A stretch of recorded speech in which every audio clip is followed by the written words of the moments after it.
Your boy is back. Safe and healthy. I'm back. For those who catching my video for the first time, you might not know what I'm talking about, but since I've been on YouTube, I came on YouTube in April of 2017. And since then, an average of twice a year, I usually take a break, a hiatus, sabbatical, whatever you want to call it. Usually a minimum of about roughly 3 weeks. And there's been one, if not two, hiatuses that I broke early. But this one, I stuck to my gun. A lot of people challenged me too. They said, oh, Alan, you're going to break. You're going to break. Now, technically, I will say this. Technically, I was still on YouTube during my 3-week hiatus because I popped on a few people's live stream. There was a few live streams on what's known as the black side of YouTube. I popped on a few people's panels and live streams. So technically, I wasn't totally absent from YouTube over the last 3 weeks. But on my channel specifically, yes, I was. I was totally absent. Now, I did upload. There were two or three things I did upload. I uploaded during my 3-week hiatus. I uploaded a Game of Thrones parody that initially was unlisted for my Patreon subscribers. And I made it public. Then I uploaded a portion of an old video from I think 2017, November of 2017. And then on my other channel, a lot of you probably didn't know I had a second channel. I actually have 2 channels. I have the other one I don't really use though. I got my main channel, which is author Alan Roger Currie. Author Alan Roger Currie. Then I have another channel that's just Alan Roger Currie. And I uploaded a portion of a discussion I had with a woman from Atlanta named Alexis K. Tyler. So those are 3 things I uploaded during my hiatus. But yeah, I've been absent from this channel since what? When did I officially start? I think it was on a Saturday. It was on a Saturday. Let me see. Yeah, it was Saturday, May 9th. Yep, that's when I officially started my most recent hiatus or sabbatical or break, whatever you want to call it. Was Saturday, May 9th. Through yesterday, which was Sunday, May 31st. Now, I didn't upload any brand new content on my channel. And there's a good chance I'll probably be taking 1, if not 2 more breaks before the end of the year.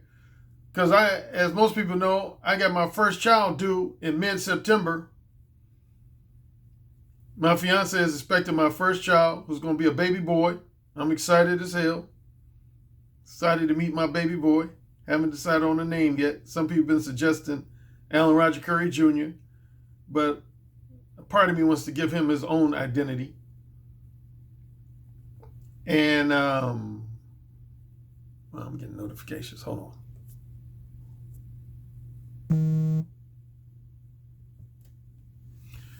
on.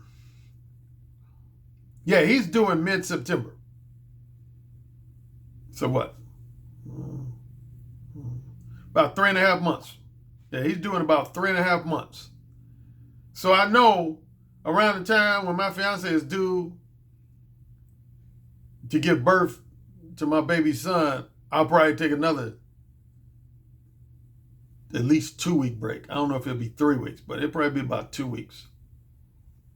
And then I always take a break, usually around the Christmas holidays. Now, again, most of the time I take breaks, I usually still upload Patreon exclusive content. So if you're a Patreon subscriber I rarely take a lengthy break away from uploading Patreon content. I'm always usually regularly doing Patreon content. I do 2 live streams, a minimum of 2 live streams per month on my Patreon channel, and I upload various content. So I never take a break from uploading Patreon exclusive content. But when it comes to free YouTube, yeah, again, I always take at least 2 breaks. Okay, what's been going on since I've been on my hiatus? What's been going on as far as chatter, as I will call it, that either directly or indirectly has to do with me? You know it's been some, because there always is. There always is. Just real talk.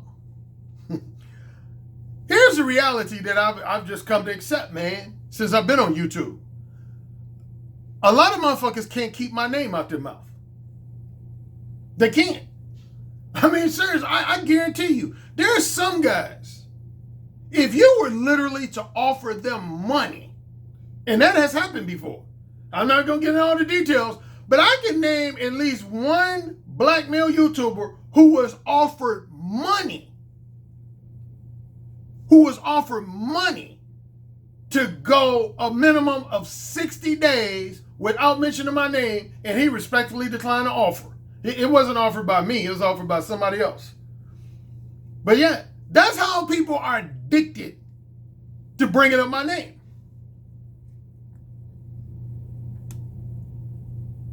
It just, I would say most of the time it amuses me, but then there's another, at least small percentage of time, it irritates me. So it's always been a blend of it amusing me that happens, and it irritates. But yeah, man, a lot of guys cannot keep my name out of their mouth. And I say more specifically, if I had to identify by race, predominantly black men. Now, that's not to say that there's never been a time when white men were guilty of it too. Because I remember back in the day, like in the 2000s, early 2010s, there were certain non-black men on certain blog sites, message boards, and discussion forums who couldn't keep my name out their mouth. Like I remember the first major, as most people know, the first major message board discussion forum I used to post on was AskMan.com. There used to be a group of guys on AskMan.com that couldn't keep my name out their mouth. And women. A lot of white women couldn't keep my name out their mouth. I remember I used to post on this message board called directmethod.com. And it had mostly non-black men. They couldn't keep my name out their mouth.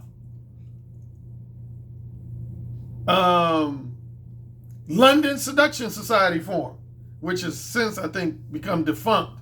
But it used to be arguably the most popular message board based in London, was called the LSS, London Seduction Society Forum.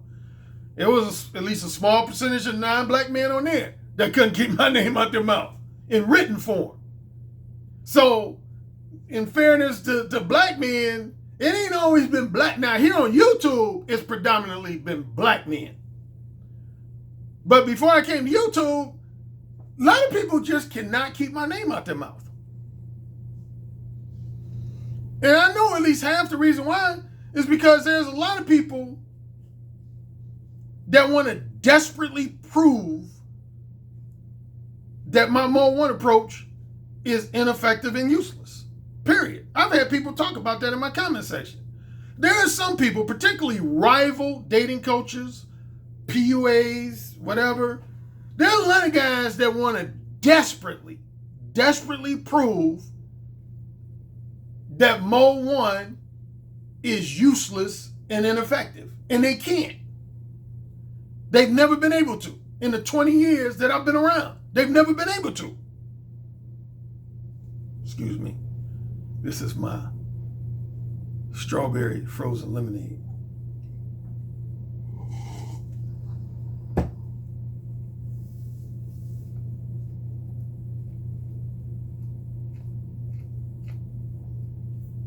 Now, you know what was funny to me today? I'm listening to a live stream, parts of it, off and on. And I've seen this happen a lot. Now, in fairness, this particular live stream today I was listening to, my name, at least while I was listening, didn't come up. So that's the good news. My name actually didn't come up. But there was at least one guy who, by his commentary, he was alluding to me. He was alluding to me. Because I'm going to be paraphrasing his comments, but he said something to the effect of, you know what I'm tired of? They were having a discussion about the strengths and weaknesses of what's known as the black manosphere. You got the worldwide manosphere, which I consider myself a pioneer of. And then in the last few years, you've had a group that developed what they call the black manosphere. And so they were talking about the strengths and weaknesses, and is it dead or is it still have the potential to thrive, etc. And one brother said, you know what I'm tired of? I'm tired of guys on YouTube talking about stuff to do with attracting women, seducing women, getting women in bed. Man, I'm tired of that talking point. I wish all those guys would go away. And I know he was including me, even though he didn't say me by name.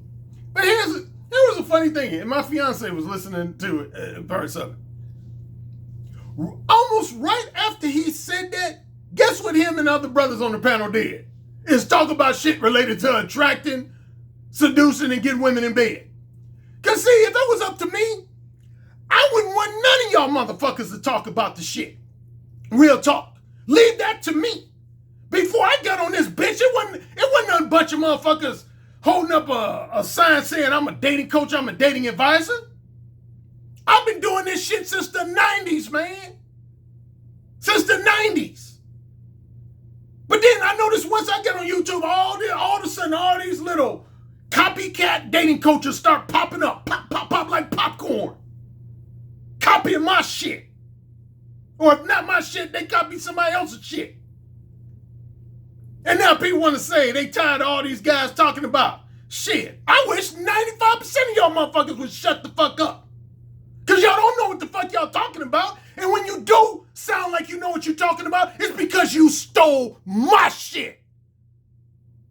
Real talk. Challenge me on that.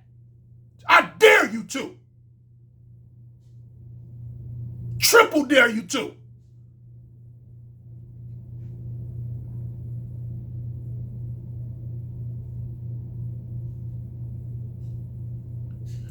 Direct verbal game. Who was talking about that before me?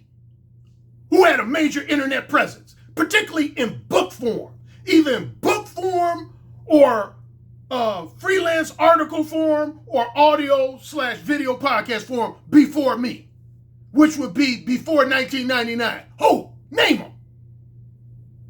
Name them or shut the fuck up.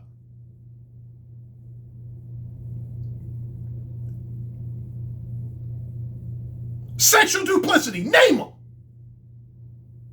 Manipulative time wasters, name them.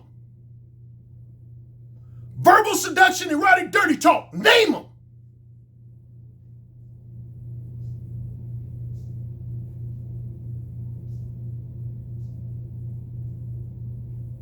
Again, as I said on these two sisters, they got a channel.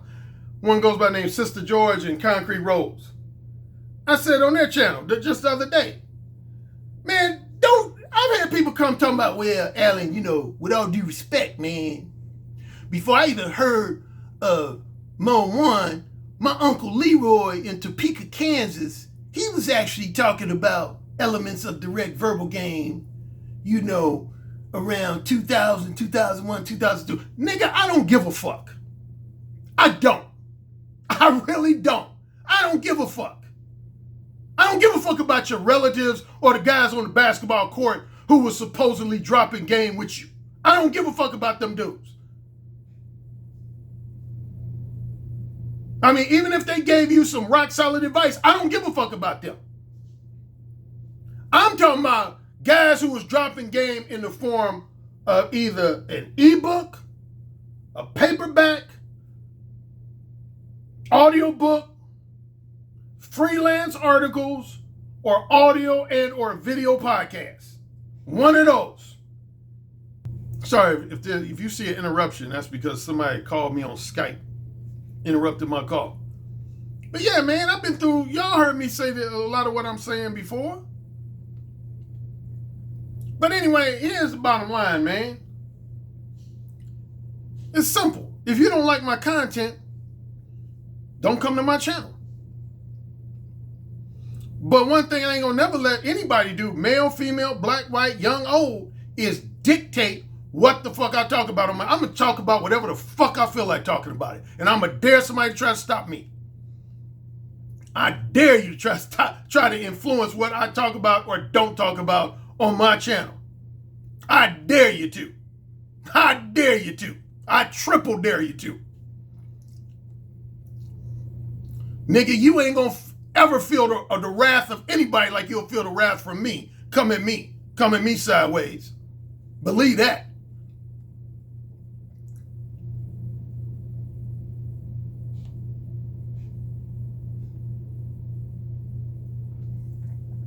So, one of the criticisms I heard of me during my hiatus was somebody said on somebody's live stream, they said, of course, my name got brought up.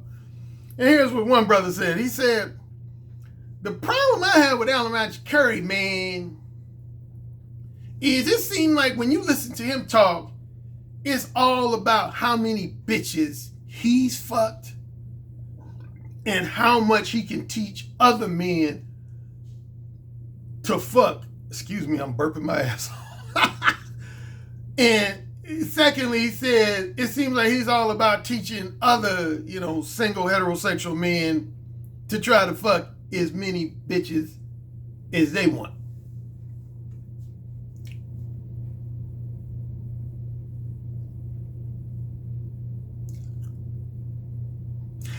Insert dog face here.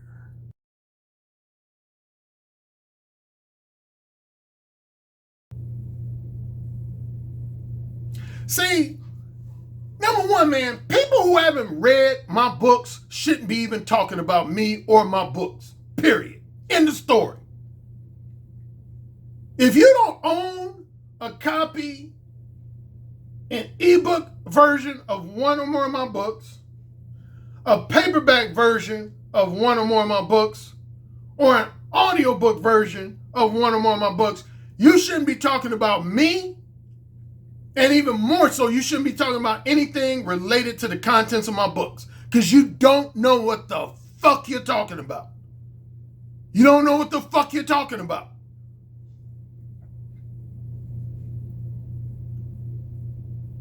Mo 1 is not about increasing the number of prolific, promiscuous womanizers in society. Let me repeat that. Mo 1 is not, never has been specifically about increasing the number of prolific, promiscuous womanizers in society. Never, ever. That's never been one of my top objectives of Mo 1. For example, let's say, I don't know, I'm going to give a rough number. Let's say right now, there's 1 million single heterosexual men in society that could be categorized as a womanizing alpha male. A prolific, promiscuous womanizer. Let's say there's 1 million.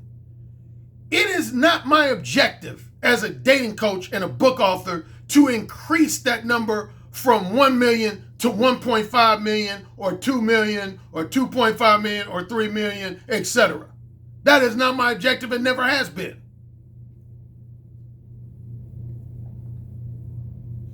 You know what my objective is with Mo 1?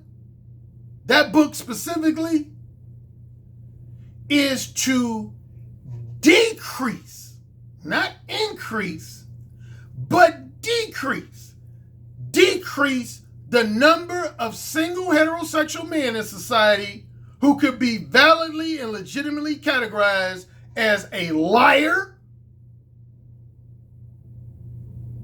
a disingenuous and misleading manipulator,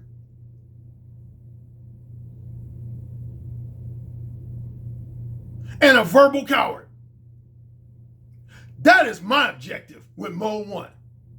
Is not to increase the number of prolific, promiscuous womanizers, but to actually decrease. To put it in more blunt terms, I want to decrease the number of guys who are running what's known as indirect pump and dump game. Indirect pump and dump game. That's who I want to decrease. I want to decrease the number of guys who feel like they have to resort to exhibiting dishonest behavior with women in order to get them in bed. Who have to resort to disingenuous and misleading, manipulative behavior in order to get women in bed. In other words, guys who give women a misleading impression that they want long-term sex when they know they really want short-term sex. Or guys who give women a misleading impression that they want strictly monogamous sex when they really know they want non-monogamous sex. I'm trying to decrease the number of those motherfuckers. And if I'm unsuccessful in achieving that objective, at minimum, I want you indirect, lying, manipulative motherfuckers to own up to what you're doing. And there's a few guys on YouTube who do. Even, I give him credit when he first started out, Alpha Male Strategies, even though he's since changed his tune. But if you remember when Feliciano T. Collins, yeah, I'm saying his real fucking name, and I dare somebody to do something about it. I want all the smoke. If you ain't figured that out, give me all the smoke. I'll take it.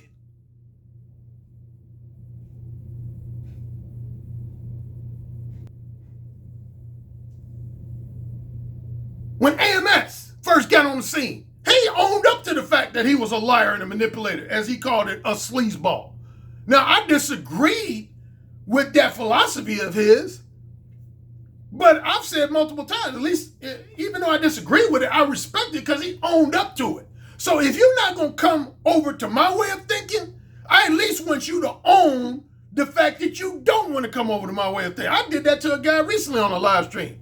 I made him own up to the fact. He basically said, I'm going to continue to lie to women to get them in bed. I'm going to continue to mislead and manipulate them. I'm going to continue to toy with their feelings. He said, the key word was, he said, I know it's wrong. He said, I know it's ethically wrong, but I'm going to continue to do it anyway. And that's all I wanted to hear. I don't have no beef with the brother because he owned up to it. He said, I'm going to do it. I know it's wrong. Ethically, I know it's wrong, but I'm going to continue to do it. So if I can't make you a mode 1 convert, disciple of mode 1, then I want you to own up to the fact that you'll never be a disciple of mode 1. I want one or the other. I want you to either become a disciple of mode 1 or own up to the fact that you never will. I don't want people straddling the fence. That's what I don't want, is people straddling the fence. Them lukewarm motherfuckers. Fence sitters.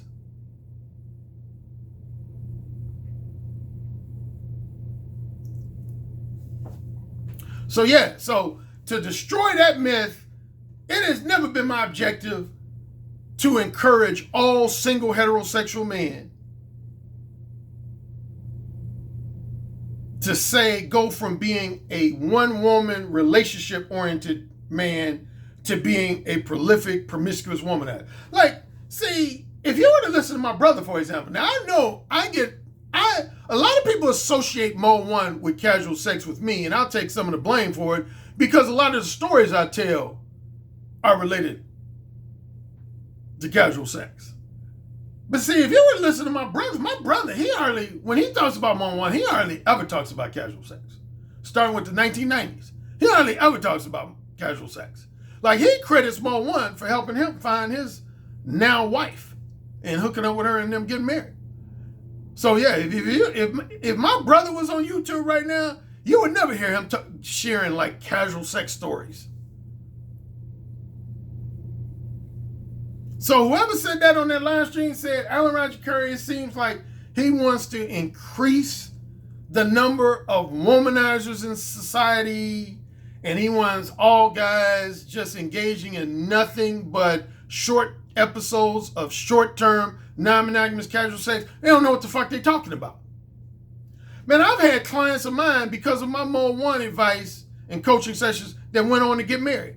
Like, I have at least one, if not two, of my former one-on-one face-to-face coaching session clients that within a year, no more than 2 years after they did a one-on-one face-to-face session with me, they ended up getting married. So that's false. Similar to that, speaking of sharing stories, I think it's either the same brother or a different brother, unless you say, yeah, man, I get tired of, he said, man, I get tired of ARC with his repetitive, braggadocious stories of sexual conquest. I might be paraphrasing a little bit, but that's essentially what he said. He said, man, I get tired of ARC with his repetitive, braggadocious stories of sexual conquest. Number one, that's false again. That's another falsehood. I never share stories of my seduction stories solely and specifically for the sake of bragging. Solely and specifically for the sake of bragging. Particularly if you're talking about just in terms of pure quantity. That's for damn sure false. Like, I heard some guy in the last week, he said that ARC is always bragging about how many bitches he's gotten in bed over the last 35 years. That's false. That's false for the simple fact that, to be quite frank with you, compared to a lot of guys, I haven't had sex with that many women. Now, I would say, honestly, compared to the average guy I have, my number of sex partners is in the hundreds, but it ain't in the thousands. Like, you take my late great fraternity brother, Wilt Chamberlain. Wilt Chamberlain had sex with an estimated number of somewhere between 18 to 20,000 women over the course of his adult life. My numbers ain't nowhere close to that.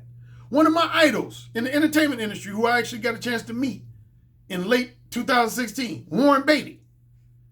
His estimated number of sexual conquests is somewhere between 10 and 13,000. I ain't nowhere close to that.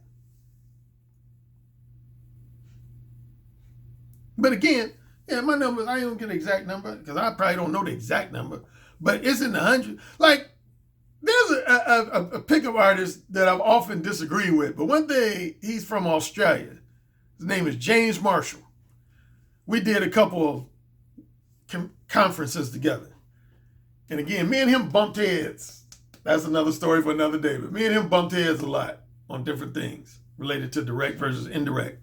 But one thing I do agree with him as far as the credibility to be a dating coach, he said at minimum, if you're going to call yourself a top-notch pickup artist or a dating coach, he said you should have had casual sex with a minimum of 100 women in your life.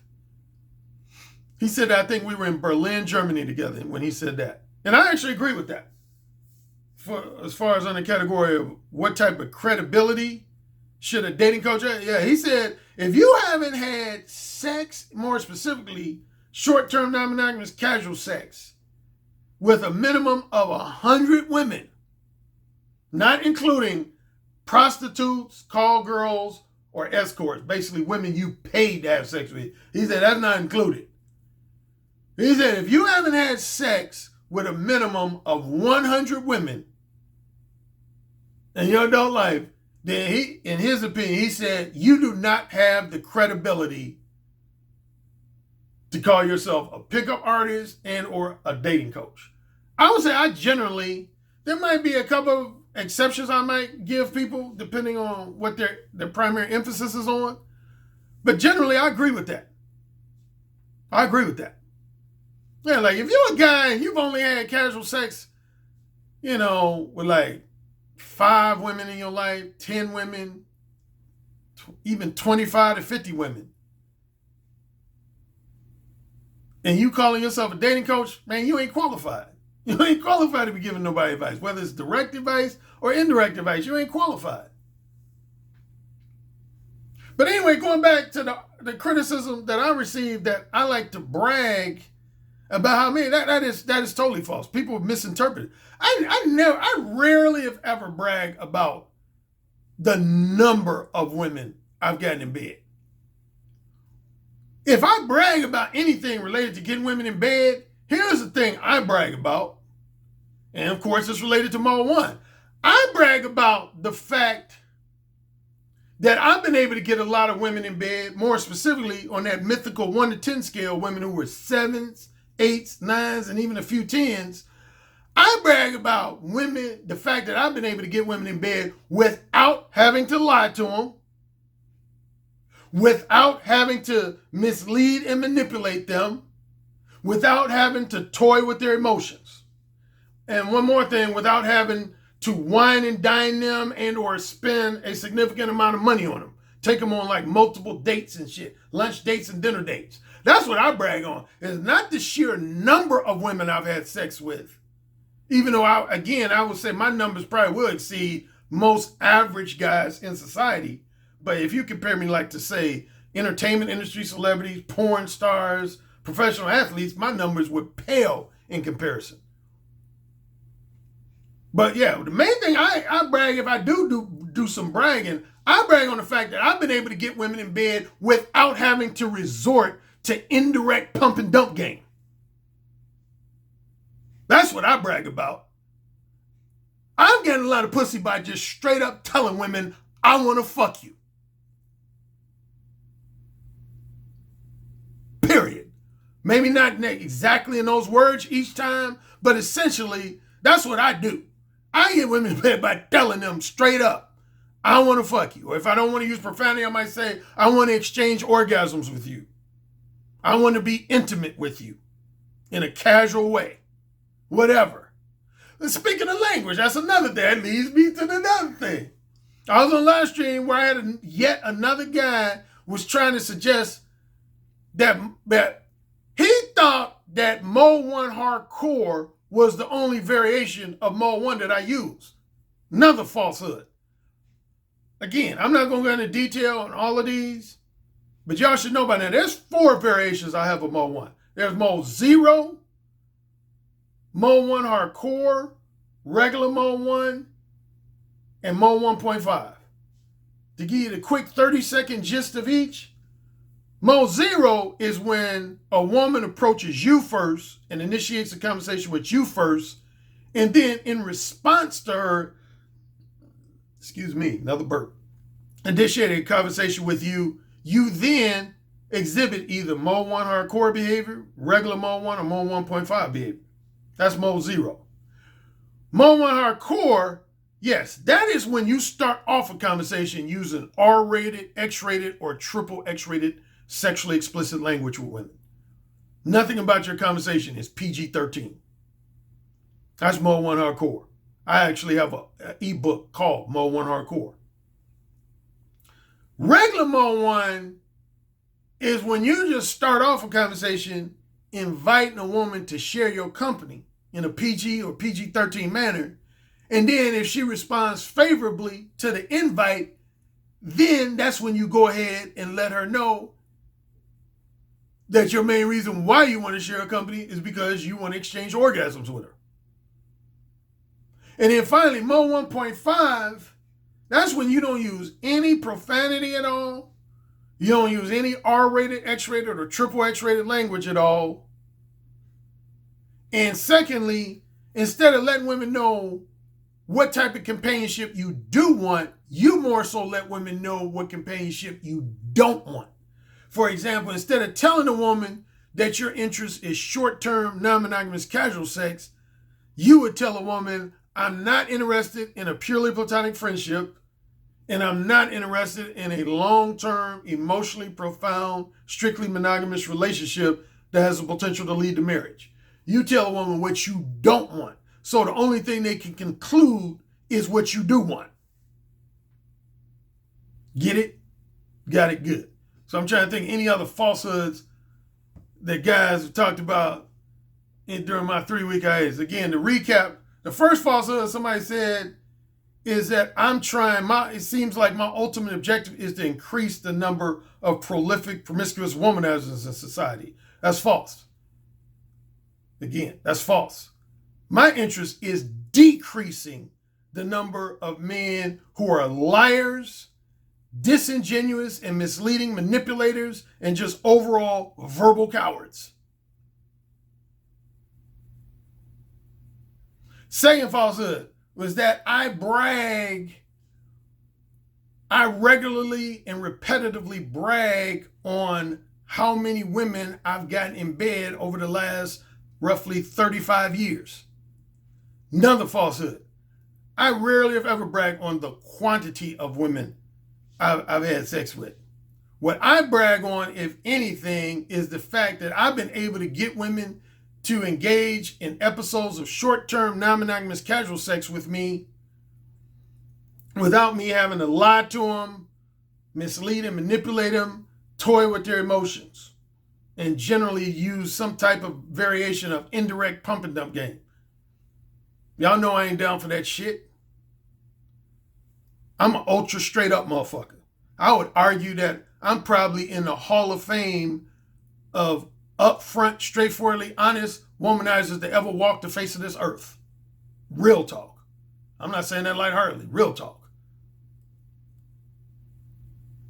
What else was a falsehood? Is that Mo One is just about helping men engage in more casual sex as opposed to finding a girlfriend or a wife.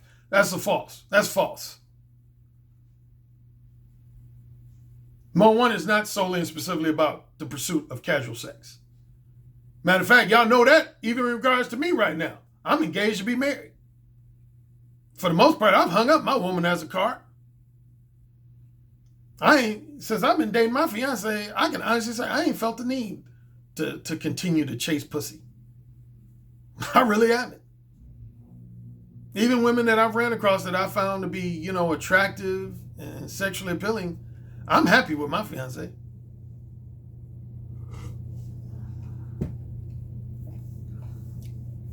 Yeah, man. I think part of that is an age thing, man. I'll be honest. If I was still in my 20s and 30s, I probably will still have that hungry hound in me. But man, once you get, I ain't gonna generalize all older men, but I'll say for myself, man, now that I'm in my mid 50s, bordering on late 50s, chasing a bunch of different women to fuck, man, that shit gets old, man. I'm just gonna be real, man. Once you get into your late 40s and your 50s, man, that shit gets old to a degree. I ain't gonna say that about all men. I'm sure there's a lot of other older men who still love to chase pussy, but I'm gonna speak just for myself, man. That ain't really my thing no more. What else was a falsehood that was said about me in the last? I'm trying to think of anything else I might have missed. Yeah, man, but bottom line, and I again mentioning, giving a shout out to Sister George and Concrete Rose of the channel called The Breakdown of Woman's Perspective. I said on their channel recently, some brother got on there. This was just yesterday, I want to say. Yeah, just yesterday. Somebody said, man, Elmer Currie is always coming on people's panels promoting his books. Yeah, this brother just yesterday said that. He said, ARC, one thing I have a problem with ARC, he's always coming on people's panels just constantly to promote one or more of his books.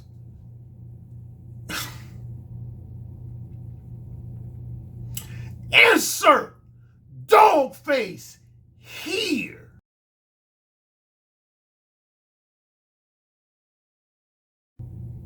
Now, this brother talked to me in the chat room, so we kind of resolved that issue. So I ain't going to go on him too hard. Because he kind of clarified things to let me know he wasn't trying to bash me. But just to make it clear, and I'll end on this note. When I first came to YouTube, which was in the first week of April in 2017, I think it was I can't remember which video, it was either my third, fourth, or fifth video I ever did on YouTube. I made it clear. I said I've been browsing some of the other content creators on YouTube, particularly black male content creators. And I said a lot of them, some of them talk about sports, some of them talk about politics, some of them talk about celebrity gossip, some of them talk about, black male versus black female issues, just the urban community as a whole, et cetera, et cetera. And then I said, all of that is nice. It looked like everybody got their own little niche. I said, I'm going to let you know what my niche is. I said, I am on here to sell my knowledge, wisdom, insight, and advice. I didn't try to hide that, deny it, or camouflage it. I was outright with it. I said, my number one reason for being on YouTube, and for the most part, the internet, period, is to sell my knowledge, my wisdom, my insight, and my advice, either in the form of an ebook, the form of a paperback, in the form of an audiobook, in the form of email consultations, in the form of Skype and telephone consultations, or in the form of one-on-one face-to-face coaching sessions. I've been doing that longer than just about any dating coach in the world. Black dating coach, real talk. Who's a black dating coach that's been doing what I'm doing longer than me? I'll wait. Who been given the type of advice I give, number one, had a published book, wrote a number of freelance articles, did a number of audio and video podcasts, and actively was doing email consultations, Skype and telephone consultation, one-on-one face-to-face coaching sessions. Name a brother who was doing that before me. You ain't gonna be able to.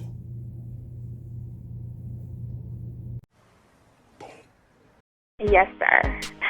Say it again. Yes, sir.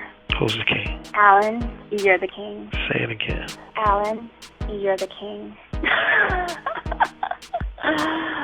You're dominating me. Say it again. Alan, you're dominating me right now. Mode 1. Mode 1. Daddy, can I go, please? You're the king. Say it again. Oh, you're the fucking king. Yes.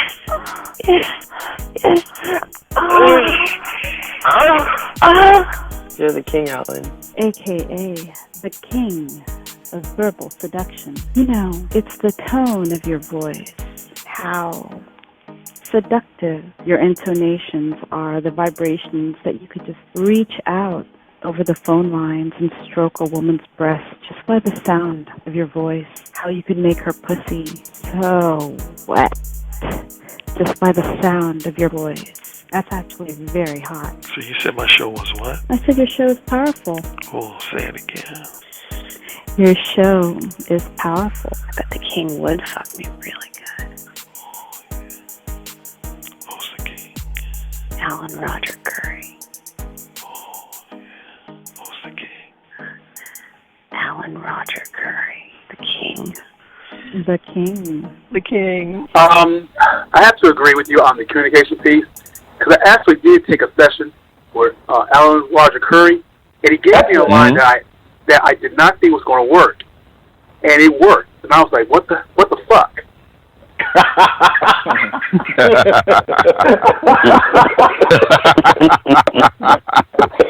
Oh my God, man, he's the master. He's the master of the verbal seduction. He got that communication piece down pat. It really worked. It just simply worked, and I just didn't think it was going to work at all.